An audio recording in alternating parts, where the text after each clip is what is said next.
வணக்கம் மகளே. திருவண்ணாமலையிலிருந்து சென்னை செல்லக்கூடிய ஒரு பேருந்து நடந்த ஒரு உண்மை சம்பவம் தான் இது. முடிஞ்ச அளவுக்கு இந்த வீடியோவை ஸ்கிப் பண்ணாம முழுமையா பாருங்க. காலையில ஒரு 8:15 மணிக்கு திருவண்ணாமலை பேருந்து நிலையத்திலிருந்து சென்னைக்கு கண்டக்டர் இல்லாத ஒரு அரசு அல்ட்ரா டீலக்ஸ் பேருந்து வந்து கிளம்புது. அதில் நிறைய பயணிகள் வந்து ஏறி பயணம் செஞ்சுட்டு வராங்க. இந்த பேருந்தை வந்து திருவண்ணாமலை அடுத்த அத்திப்பாடி கிராமத்தை சேர்ந்த ஓட்டுநர் சிவகுமார் தான் வந்து சென்னைக்கு வந்து இந்த பஸ்ஸை வந்து ஓட்டிட்டு போறாரு.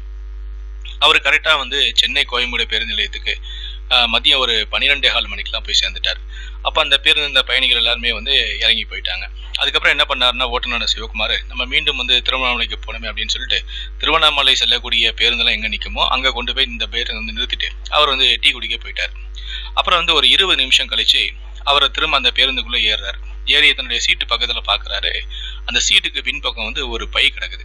என்னடா இது, இங்கே ஒரு பை கிடக்குது அப்படின்னு சொல்லிட்டு சந்தேகத்தோடு அந்த பையை எடுத்து பார்க்குறாரு. அதை திறந்து பார்க்குறாரு. அதுக்குள்ள வந்து 15 பவுன் நகையும் 3 லட்சம் ரூபாய் பணமும் ஒரு விலை உயர்ந்த ஒரு செல்போனும் அதில் இருக்கு. இதை பார்த்ததுமே அவர் வந்து அதிர்ச்சி அடைஞ்சிட்டாரு. ஐயோ, யாரோ மறந்து விட்டு போயிட்டாங்களே, யாருன்னு தெரியலையே அப்படின்னு சொல்லி யாரா இருக்கும் அப்படின்னு சொல்லி யோசிச்சு பார்க்குறாரு. கொஞ்சம் குழப்பமாயிட்டார்.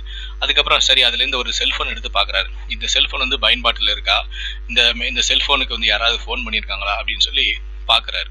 அந்த ஃபோனை வந்து லாக் பண்ணியிருக்காங்க. அதனால சரி, ஓகே, அப்போ இந்த செல் வந்து ஆக்டிவாக தான் இருக்குது, சுவிட்ச் ஆஃப் ஆகலை. அப்போ கண்டிப்பாக வந்து இந்த ஃபோனுக்கு திரும்ப ஏதாவது ஒரு கால் வரும். அப்போ யார் என்ன ஏதுன்னு விசாரிக்கலாம் அப்படின்னு சொல்லிட்டு வெயிட் பண்ணுறாரு. அதுக்கப்புறம் என்ன பண்ணுறாருன்னா அந்த பேருந்தை வந்து செல்றதுக்காக திருவண்ணாமலைக்கு புறப்பட்டு செல்வதற்காக அந்த பேருந்து பலகையை வந்து மாற்றலாம் அப்படின்னு சொல்லி அவர் அடுத்த வேலையை வந்து ஈடுபட்டு இருக்காரு. அப்போதான் வந்து பார்த்தீங்கன்னா அந்த பிற்பகல் வந்து ஒரு 12:45 மணிக்கு அந்த கோயம்பேடு பேருந்து நிலையத்தில் ஒரு பெண் வந்து அழுதுகிட்டே வராங்க. அந்த திருவண்ணாமலை செல்லக்கூடிய திருவண்ணாமலை மார்க்கமாக செல்லக்கூடிய பேருந்துகள் எங்கே நிற்குமோ அங்கே வந்துட்டு ஒவ்வொரு பேருந்தா எட்டி எட்டி உள்ளே போய் பார்த்துட்டு அழுதுகிட்டே வராங்க. அப்போ இந்த சிவகுமார் வந்து அந்த பெண்ணை வந்து கவனிக்கிறார். கவனிச்சுட்டு ஒரு பெண் அழுதுட்டு அதை கவனிச்சுட்டு இங்கே வாங்கம்மா அப்படின்னு சொல்லி, ஏன் இந்த மாதிரி அழுதுகிட்டே இருக்கீங்க அப்படின்னு சொல்லி விசாரிக்கிறாரு. அப்போ அந்த பெண் வந்து சொல்கிறாங்க, நான் காலையில் இந்த மாதிரி 8:15 மணிக்கு திருவண்ணாமலையில இருந்து சென்னைக்கு வந்தேன். ஒரு 12:15 மணிக்கெலாம் அங்கே வந்து சேர்ந்துட்டேன். நான் அவசரமாக போகிறதால என்னோட ஒரு பேக்கை வந்து பஸ்லேயே மிஸ் பண்ணிட்டு வந்துட்டேன்.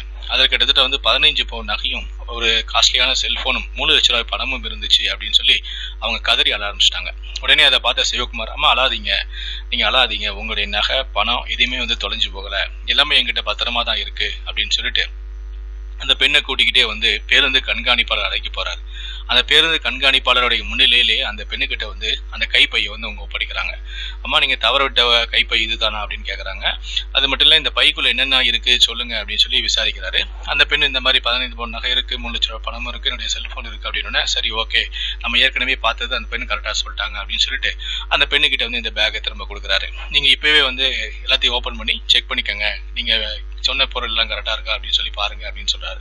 உடனே அந்த பெண்ணு வந்து ஓப்பன் பண்ணி பார்க்குறாங்க. அதில் 15 பவுன் நகை, 3 லட்ச ரூபாய் பணம், அதுக்கப்புறம் இந்த உயர்ந்த காஸ்ட்லியான செல்போன் எல்லாமே இருக்கு.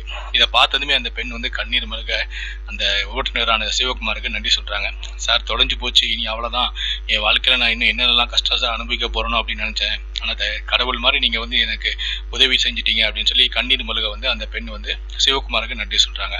அப்போ அங்கே இருந்த பயணிகளும் சரி, ஊழியர்களும் சரி, எல்லாருமே வந்து ஓட்டுநர் சிவகுமாருடைய நேர்மையை கண்டு வியந்து போய், அரசு பேருந்து கழகத்துக்கே நீ பெருமை சேர்த்துட்டையா அப்படின்னு சொல்லி சிவகுமார் எல்லாருமே வந்து பாராட்டினாங்க. இது குறித்து சிவகுமார் வந்து என்ன சொன்னார் அப்படின்னு பார்த்தீங்கன்னா, சரி, நான் வந்து 2007ஆம் ஆண்டில் இருந்தே இந்த அரசு போக்குவரத்து கழகத்தில் நான் வேலை செஞ்சுட்டு வரேன்.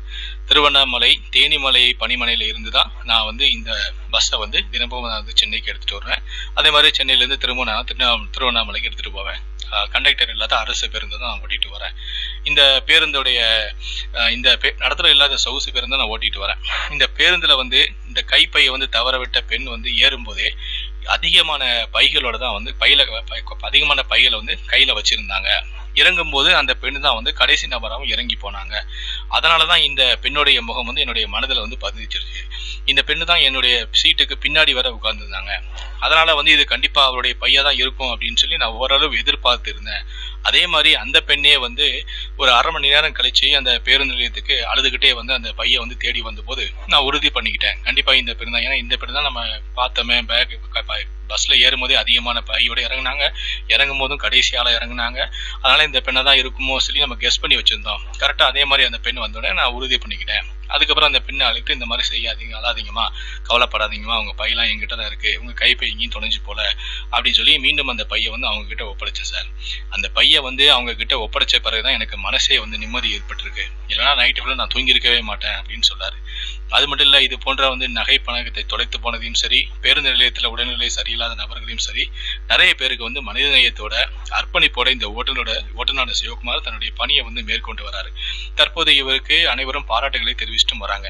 இந்த வீடியோ பார்க்குற நீங்களும் உங்களுடைய பாராட்டுகளை தெரிவிக்கணும் அப்படின்னு நினைச்சீங்கன்னா இந்த வீடியோக்கு லைக் கொடுத்துட்டு உங்களுடைய பாராட்டுகளை தெரிவிங்க. முடிந்த அளவுக்கு இந்த வீடியோவை மற்றவங்களுக்கும் ஷேர் பண்ணுங்க.